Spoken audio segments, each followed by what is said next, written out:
우리에게 주신 하나님 말씀은 느헤미야 9장 27절에서부터 38절. 제목은 무릎 꿇는 복입니다. 예레미야가 여기 와서 직접 했으면 어땠을까라는 생각을 아까 했는데 저보다 훨씬 잘하실 거고, 감명 깊게 왜 그때 당시 그 일을 그대로 현장감 있게 하실 거니까 한번 예레미야가 느헤미야가 오셨다라고 생각하시면서, 오늘 보신 영상은 여러분 잘 아시는 인디아나 존스의 세 번째예요. 시리즈 세 번째. 1989년도에 개봉한 최후의 성전의 명장면입니다. 1981년서부터 미국에서 처음 개봉한, 첫 번에 개봉한 게 레이더스인데, 잃어버린 성체를 찾아서를 시작을 해가지고 계속해서 이제 시리즈로 개봉을 했죠. 근데 이제 이거 완전 전부 다가 세계적으로 흥행 돌풍을 일으켜서 해리슨 포드를 완전 세계적인 스타로 발돋움시켰던 그 영화, 이게 바로 이제 인디아나 존스 시리즈죠. 저는 이 모든 작품을 다 봤는데, 그러면서 이제 해리슨 포드의 팬이 됐죠. 이 영화는요, 주인공 인디아나 존스가 아버지를 살리기 위해서 성배를 찾으러 갑니다. 그런데 이제 거기 고대 기사들이 이 성배를 지키기 위해서 세 가지 함정을 만들어 놨는데, 그 중에 첫 번째 시험이 신의 숨결이에요. 신의 숨결. 옛 기록에는 이런 힌트가 적혀 있었습니다. 오직 겸손한 자만이 통과할 수 있다. 그래서 인디아나 존스는 보이지 않는 칼날이 목을 치려는 순간 그 의미를 깨닫고 외칩니다. 겸손한 자, 겸손한 자. 아까 자기 계속 반복하면서 무엇일까 생각하잖아요. 그러면서 하나님 앞에 어떻게 해요? 무릎을 꿇었죠.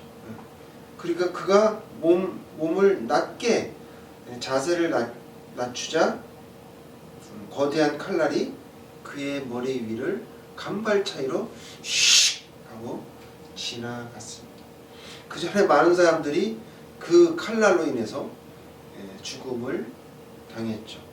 만약 그가 평소처럼 고개를, 또는 그 주위의 사람들처럼 빳빳하게 들고서 어깨에 힘을 준 채 걸어갔더라면 그는 황천길로 바로 갔을 겁니다. 하지만 그는 스스로 자세를 낮췄어요. 그리고 죽음의 관문을 통과하고 생명의 성배를 가지고 아버지를 구했다는 그런 이야기가 오늘 인디아나 존스의 세 번째 시리즈, 최후의 성전의 이야기입니다. 이 세상은요, 우리를 유혹하고 하나님 없이 살 수 있다라고 그렇게 유혹을 합니다. 또 보기 좋은 떡이 먹기 더 좋다, 이거는 우리 속담이죠. 근데 아까 성배에서 보셨지만 아주 화려하고 취향찬란했던 그런 컵에 물을 담아서 먹었다가는 어떻게 돼요? 바로 죽어버리죠. 바로 성배, 생명의 성배를 우리가 가지고 물을 먹어야만 우리가 생명을 얻을 수 있다는 거죠. 그래서 이 세상은요, 우리를 그런 식으로 유혹을 해요. 그러면서 또 교만의 어깨를 펴고 이렇게 당당하게 서라 라고 이렇게 유혹을 합니다. 하지만 그 길은 어깨를 내밀고 고집을 피우다가 고통의 칼날에 맞기 십상입니다. 그 길은 반드시 무릎을 꿇는 자만이 통과할 수 있는 길이다 라고 성경은 말씀합니다. 성도 여러분, 영화 속의 주인공은 살기 위해서 무릎을 꿇었어요.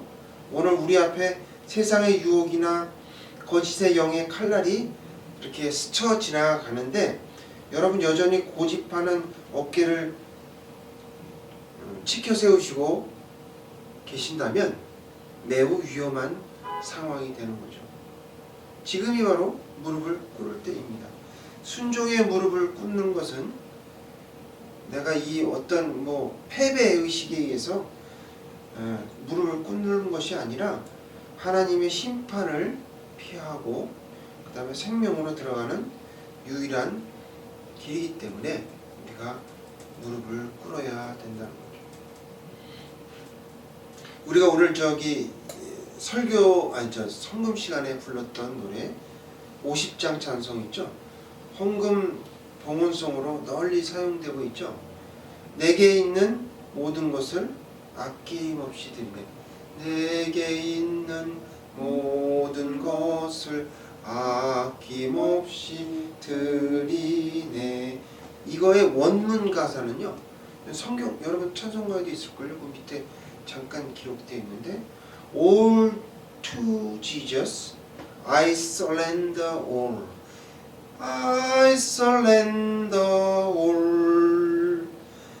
I surrender all 입니다. 원래 가사의 의미는 그거는 직역을 하면요, surrender라는 말은 항복하다는 단어예요. 항복하다. 그러니까 예수님께 모든 것을 항복합니다라는 뜻이에요. 그것을 우리나라 이제 의역으로 해서 모든 것을 하나님께 아낌없이 드린다라고 이렇게 바꾼 거죠. 그러니까 여러분이 그거 부르실 때는 이게 내가 두 손 들고 무릎 꿇고 하나님께 항복한다라는 의미로 하셔야 된다는 거예요. 단순히 물건을 바치는 것을 넘어서 나의 권리와 고집을 내려놓고 항복한다라는 표현이 바로 I surrender all입니다. 그러면 우리는 천국 백성으로서 어떤 자세로 살아가야 할까요? 오늘 본문을 통해서 우리에게 주시고자 하시는 하나님의 말씀은 첫째, 주님과 함께 멍에를 짊어져야 합니다. 따라해 볼게요. 시작. 주님과 함께 멍에를 짊어져야 합니다. 거룩하신 하나님의 말씀입니다. 29절 다 같이 함께 봉독하겠습니다. 시작. 다시 주의 율법을 공정하게 하시려고 그들에게 경계하셨으나 그들이 교만하여 사람이 준행하면 그 가운데서 삶을 얻는 주의 계명을 듣지 아니하며 주의 교회를 범하여 고집하는 어깨를 내밀며 목을 곱게 하여 듣지 아니하였나이다. 아멘. 오늘 본문은요, 두 가지 힘체 부위가 나오거든요. 대조되죠. 하나는 하나님을 거역하는 고집하는 어깨이고요. 다른 하나는 하나님의 복을 받는 무릎 꿇음입니다. 오늘 말씀을 통해서 우리의 영혼의 그 자세를 돌아보는 그러한 시간이 되었으면 좋겠습니다. 이스라엘 백성들은요, 하나님의 은혜를 입었음에도 불구하고 고집하는 어깨를 내밀었어요. 그리고 목을 굳게 하여 어떻게 했다고요? 듣지 아니하였다라고 성경은 기록합니다. 여기서 주인이 멍에를 씌우려 할 때 어깨 근육을 비틀어 빠져나가는 그런 소의 모습을 잘 표현한 것이 바로 고집하는 어깨입니다. 그거를 비유해서 말한 거예요. 내 인생은 내 것이야. 하나님의 통치를 거부하는 그런 자세, 어깨를 빳빳이 세우고 하나님을 밀어내는 그런 불순종한 자세는 평강이 없어요.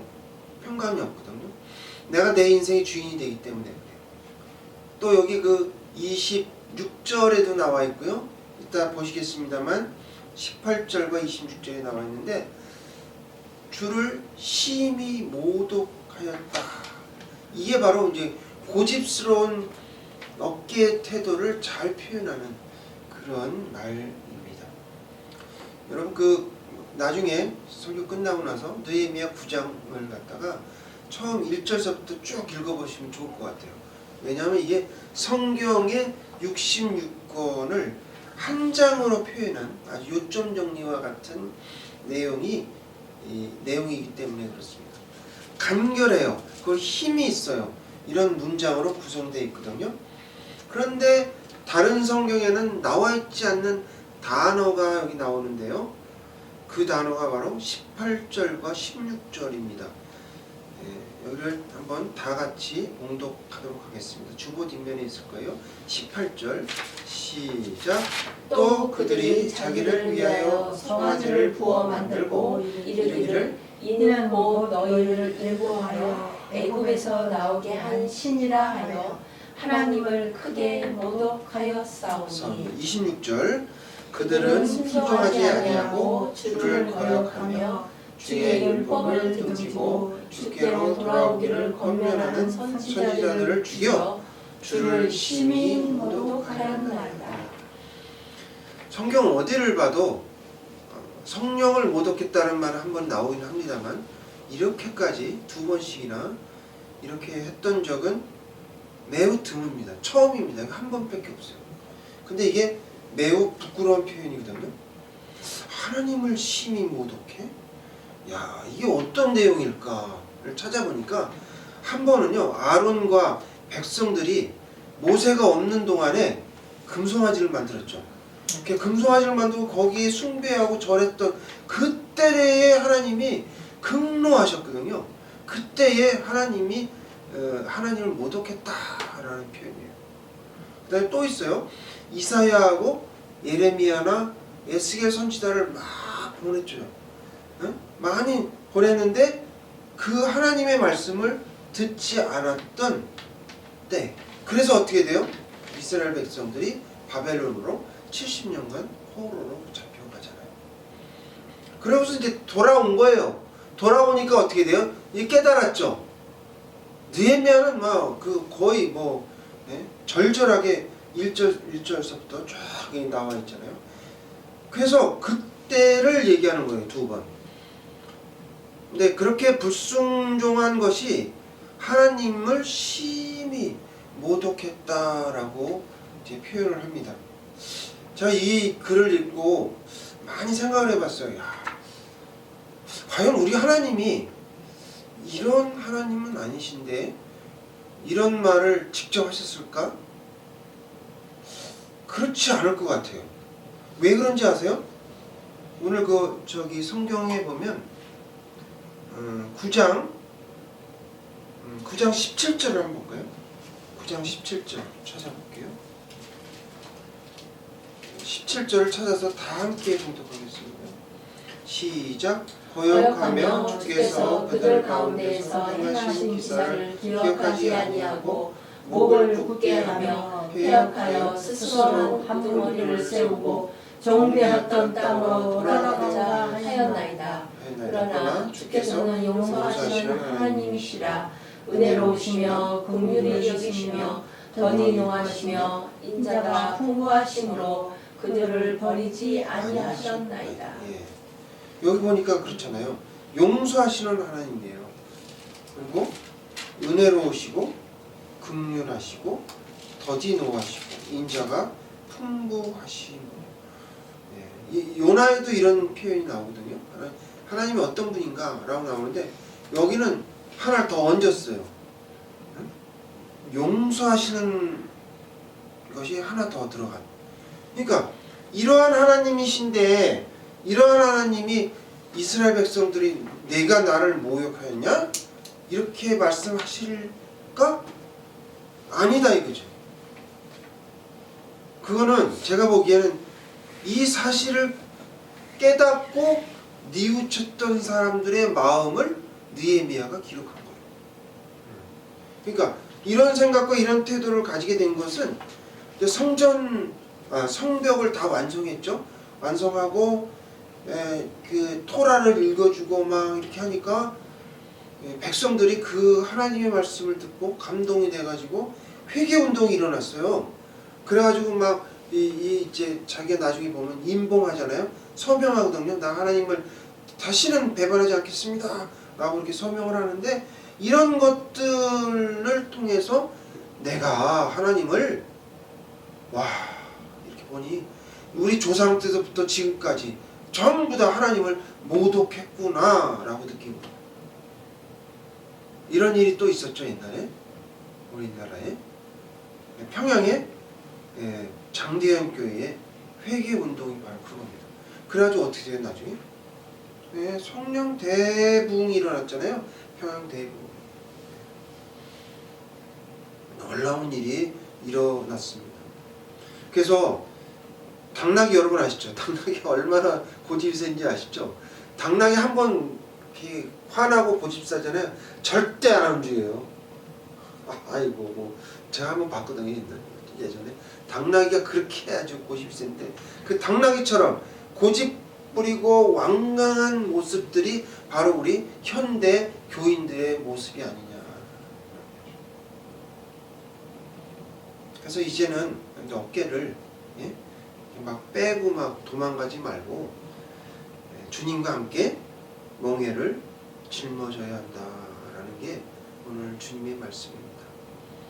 여러분, 이스라엘에서 멍에를 맸는데 멍에를 매게 할 때 요령이 있어요. 그냥 하는 게 아니고 보통 2마리의 소를 이렇게 멍에에다 이렇게 어깨에 있는 거죠. 거기에다 이제 매가지고 이렇게 이제 그 농사를 짓는데, 중요한 것은 뭐냐면 노련하고 힘 있는 그러한 또 말을 잘 듣는 소를 하나 이렇게 하고, 그 다음에 멍에를 한 번도 매보지 않은 소 있죠. 이제 송아지에서 이제 힘이 세져가지고 청년 소를 갖다 같이 매요. 그렇게 매서 일을 해야 농사가 잘 됩니다. 밭이 잘 가라죠. 그러니까 청년 2소를 한꺼번에 멍에 매면 어떻게 될까요? 산으로 가버리죠. 바다로 가버리고. 그러니까 한 소는 말 잘 듣고 힘이 좋고 이러한 소를 하고 그 다음에 이렇게 하는 거예요. 여기서 말하는 주님과 함께 멍에를 매라 라는 말은 뭐예요? 우리 말 안 듣는 우리들을 주님과 함께 묶어서 어떻게 돼요? 주님을 닮아가게 해야 된다. 그런 의미가 있는 거죠. 그러므로 주님과 함께 멍에를 짊어져야 한다라고 말씀하십니다. 둘째, 무릎을 꿇고 결단해야 합니다 라고 말씀하십니다. 거룩하신 주님의 말씀입니다. 38절 따라해 볼게요. 무릎을 꿇고 결단해야 합니다. 38절 찾아서 읽도록 하겠습니다. 우리가 이 모든 일로 말미암아 이제 견고한 언약을 세워 기록하고 우리의 방백들과 레위 사람들과 제사장들이 다 임봉하나이다 하였느니라. 여기서 임봉하나이다의 뜻은 하나님과 언약갱신을 한다는 말이에요. 이는 과거의 그릇된 전철을 따라 밟지 않겠다는 결의를 가지고 언약문서에 이제 작성을 해요. 나는 이제 뭐 어떻게 해서 하겠다. 그 다음에 어떻게 해요? 도장을 찍어서 임봉을 하는 것이죠. 9절에서 보면 철저하게 이렇게 그 회개를 끝에 10절에 언약문서에 도장을 찍었다라는 사람들의 명단들이 쭉 나옵니다. 그 중에서도 10장 6절에 보면 바룩이라는 사람이 나오거든요. 바룩. 제사장의 이름이죠. 제사장 중에 한 사람인데 바룩.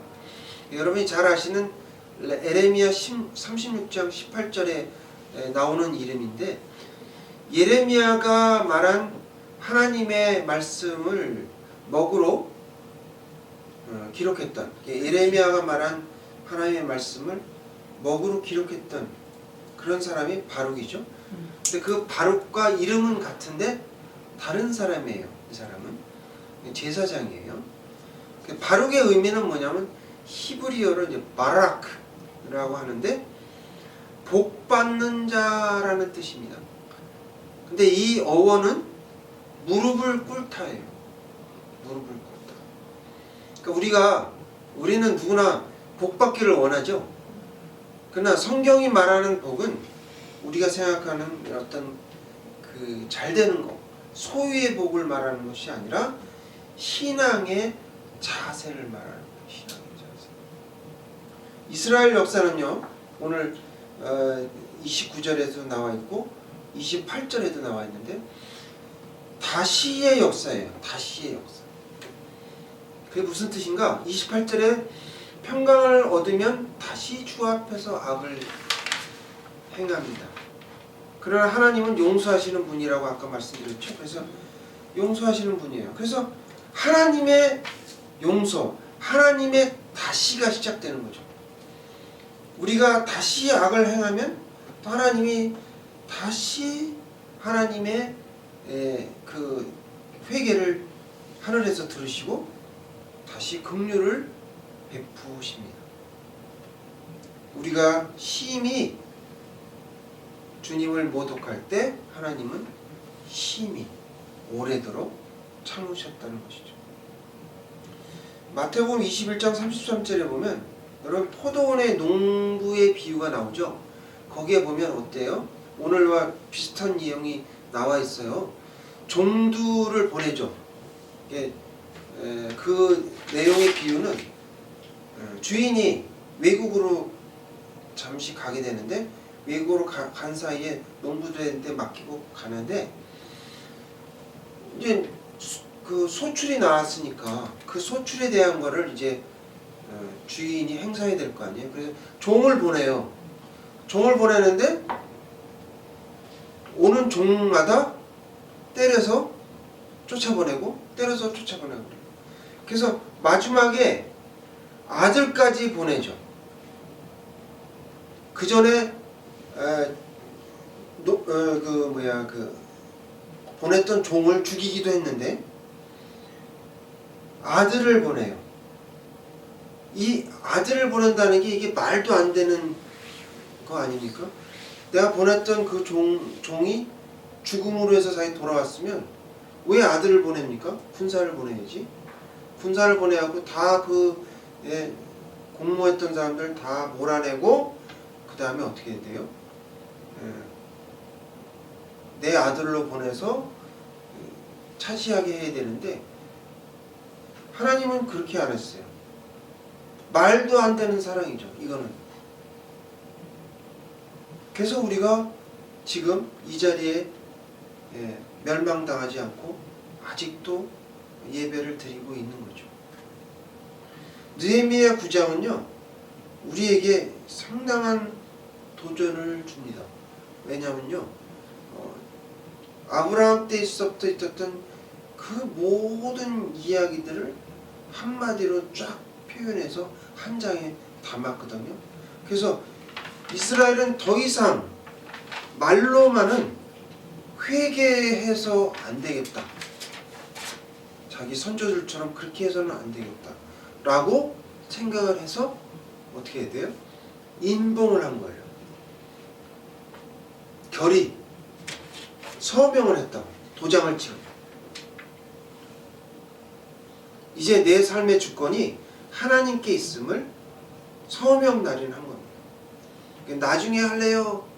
나중에 할 거예요. 이렇게 어깨를 빼던 그 삶을 청산하고 지금 여기 도장을 찍겠습니다. 라고 이렇게 고백을 한 겁니다. 우리 이제는 저희도 임봉할 때가 됐어요. 임봉할 때가 됐습니다. 회개는 눈물로 끝나서는 안 되기 때문에 그렇습니다. 자꾸 왜 이 생각이 나는지 모르겠는데 여러분 이란 사태 지금 벌어지는 거 혹시 뉴스에서 잘 보셨나요? 잘 안 나오죠? 그 시위대가 6천 명이 죽었어요. 6천 명. 그러니까 제가 지금 아직 그 호르무츠 해협으로 지금 그 항모 전단이 갔고 이렇기 때문에 어떻게 될지를 먼저 보고 나서 제가 말씀을 드리려고 지금 아직 아끼고 있는 상황 중에 하나인데, 허메이니가 시위대를요 6천 명을 죽였다. 그건 공식적인 것만 그래요. 그렇지 않은 거는 말을 못하죠. 우리가 최근에 뭐 많이 했던 조금 있으면 5.18 광주 사태 그 정도 안 죽었어요. 몇백 명밖에 안 죽었죠. 6천 명이 죽었다고. 6천. 그래서 저는 지금 회개하지 않으면 우리는 다시 어깨를 고집하게 된다는 거죠. 그러니까 우리가 결단을 내려야 된다는 거죠.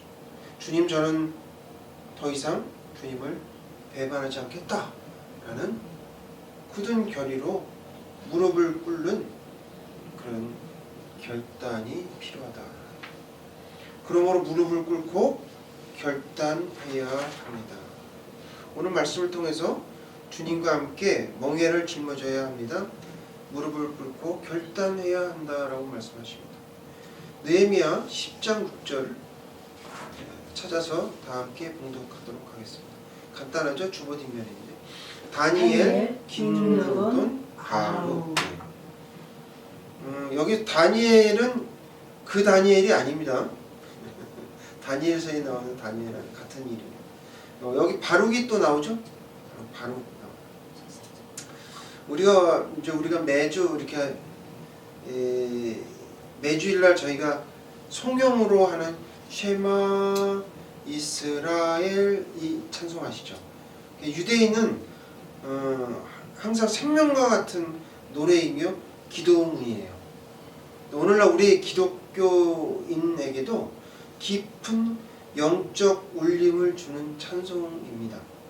방금 우리가 나눈 고집하는 어깨, 무릎 꿇는 복의 이미지를 이 쉐마의 정신과 완벽하게 맞닿아 있습니다. 쉐마의 뜻은 여러분 잘 아시다시피 들으라라는 말이죠. 신명기 6장에 나오는 들으라로 시작하는데, 이 선포는 하나님을 사랑하는 태도에 관한 것이죠. 어떤 태도인가요? 듣는 것이 곧 순종이다라는 말이에요. 듣는 것이 제사보다 낫다라는 그러한 그 말과 같죠. 히브리어의 쉐마는 단순히 귀로 듣는 것이 아니라 그 말씀에 응답하여 순종하는 것까지를 포함합니다. 그래서 느헤미야 6장 9절에서 백성들이 듣지 아니하였나이다 라고 했을 때 그들은 귀가 막힌 것이 아니라 고집하는 어깨 때문에, 고집 때문에 하나님의 말씀을 듣지 않고 거절한 상태죠. 우리가 성령에 나오는 가사가 있어요. 바룩 셴 크레모 말쿠토 레올람 아에 이렇게 나오죠. 이걸 번역하면요, 그분의 영광스러운 이름을 영원토록 송축합니다 라는 뜻이에요. 여기 바룩 셴 쾌모 이렇게 나오죠. 바룩은 아까 말씀드렸듯이 무릎을 꿇다라는 거예요. 이건 같은 의미로 복을 받다라는 말이에요. 그게 뭐예요? 무릎을 꿇어야 복을 받는다고. 무릎을 꿇어요. 여러분, 다른 많은 종교들 거의 대부분이에요.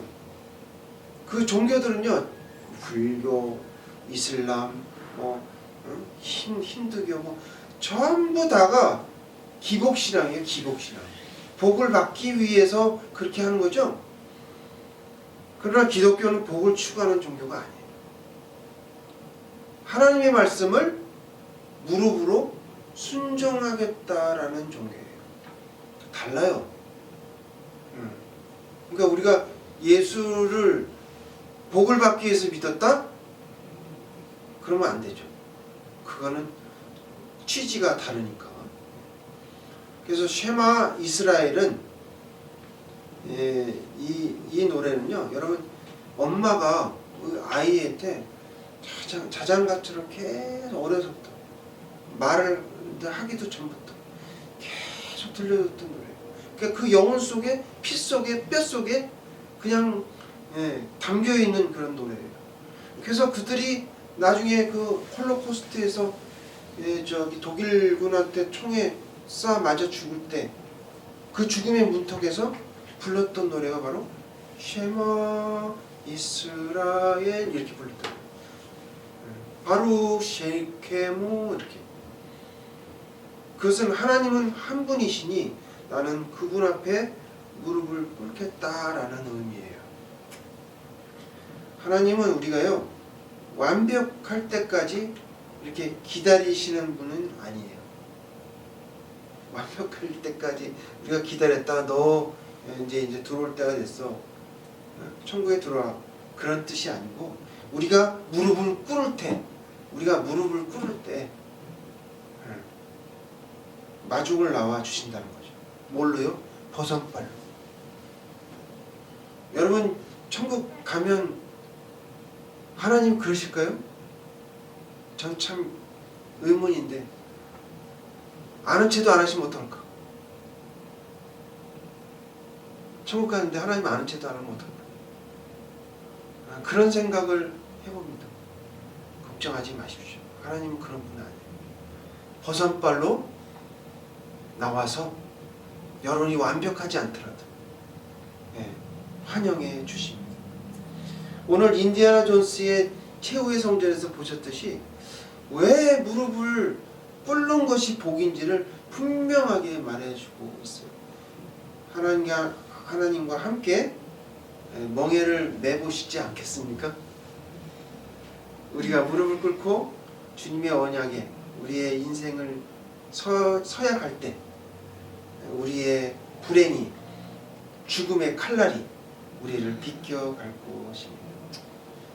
바르고 복이 우리에게 임하는 사랑의 나눔교회 성도님들 다 되시길 주님의 이름으로 축복합니다.